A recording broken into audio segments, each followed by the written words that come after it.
تو آج کے سبق میں انشاءاللہ ہم لوگ نون قطنی کا بیان پڑھیں گے۔ جو نون میں آپ کو بتانے جا رہا ہوں اس کا نام ہے نون قطنی۔ سب سے پہلے اس نام کو یاد کریں گے ہم۔ کیا نام ہے؟ نون قطنی۔ نون قطنی۔ نون قطنی۔ سب سے پہلے یہ لفظ ہمارے زبان میں چڑھنا چاہیے، نون قطنی۔ نون قطنی کا بیان، نون قطنی کا بیان انشاءاللہ آج ہم پڑھیں گے۔ قرآن میں بار بار یہ نون آتا ہے۔ قرآن کریم میں بعض جگہوں پر، کچھ جگہوں پر چھوٹا نون لکھا جاتا ہے۔ قرآن کریم میں بعض جگہوں پر چھوٹا نون لکھا جاتا ہے جسے نون قطنی کہتے ہیں۔ نیچے دیکھ رہے ہیں آپ، چھوٹا سا نون بنا ہوا ہے، خیر الوصیۃ، خیر الوصیۃ۔ اس چھوٹے سے نون کو کیا کہتے ہیں؟ نون قطنی کہتے ہیں۔ نون قطنی۔ پھر سے میں ایک بار بتا رہا ہوں، قرآن کریم میں بعض جگہوں پر، کچھ جگہوں پر چھوٹا نون لکھا جاتا ہے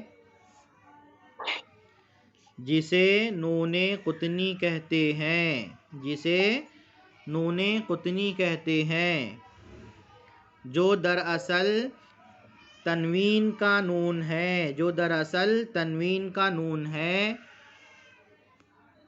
جسے زیر دے کر پڑھیں گے۔ ابھی اس کی مثال آئے گی تو میں آپ کو بتاؤں گا۔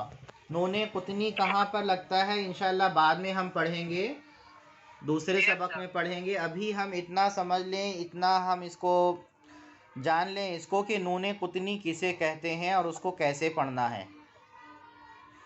پھر سے ایک بار میں آپ کو بتا رہا ہوں، قرآن کریم میں بعض جگہوں پر چھوٹا نون لکھا جاتا ہے جسے نون قطنی کہتے ہیں، جو دراصل تنوین کا نون ہے، جسے زیر دے کر پڑھیں گے۔ اب اس کی مثال آئے گی۔ سب سے پہلی مثال، خیر الوصیۃ۔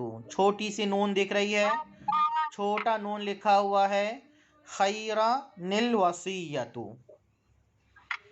اس میں اس بات کا دھیان رکھیں گے آپ لوگ کہ یہاں پر جو الف لکھا ہوا ہے، خیرہ میں جو الف ہے وہ نہیں پڑھا جائے گا۔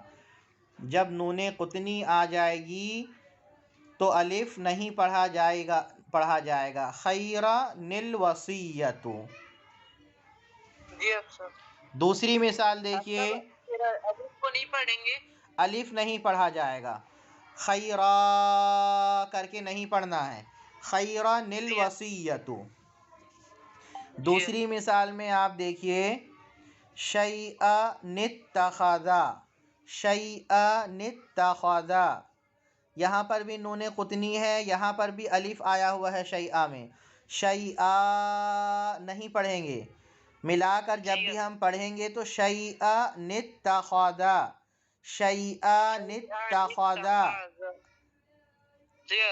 کہیں اگر آپ رک رہے ہوں، شیئا میں اگر آپ کو رکنا ہو تو پھر ہم پڑھیں گے شیئا، الف کے ساتھ پڑھیں گے۔ لیکن اگر ہم ملا کر پڑھ رہے ہیں تو پھر وہ الف نہیں پڑھا جائے گا، شیئا اتخذا۔ آگے کی مثال دیکھیے، نوح ابنہ، حي على نوح ابنہ، نوح حي على ابنہ۔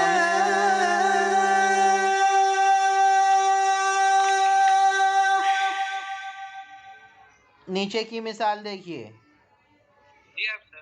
اموال اقترفتموہا،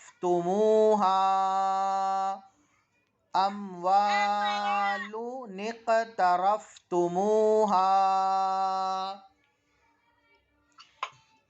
تو میں امید کرتا ہوں کہ اس نون کو آپ لوگ صحیح سے پڑھیں گے. اس نون کو پڑھنا آ گیا ہوگا آپ لوگوں کو. جی آپ صاحب. جی آپ صاحب. قدیر نلذی، قدیر نلذی، الذی نلذی، قدیر نلذی، قدیر لمزتی نلذی، لمزتی نلذی. لمزتی اس کے نیچے اور اس کو ہجا کر کے کس طرح سے پڑھنا ہے وہ دیا ہوا ہے. تو یہ نون قطنی کا بیان ہے. اس نون کا نام ہم کو یاد رکھنا ہے. الگ الگ نون ہوتے ہیں تو یہ نون قطنی ہے، اس کا نام یاد رکھنا ہے. دوسری اہم بات ہم کو جو یاد رکھنے والی ہے کہ الف کو نہیں پڑھا جائے گا. نون قطنی کے ساتھ جو الف آیا ہوا ہے، خیرا میں جو الف ہے وہ الف نہیں پڑھا جائے گا، بغیر الف کے پڑھنا ہے. خیران الوصیۃ. علی پھٹ جائے گا. جی الف ہٹ جائے گا. جی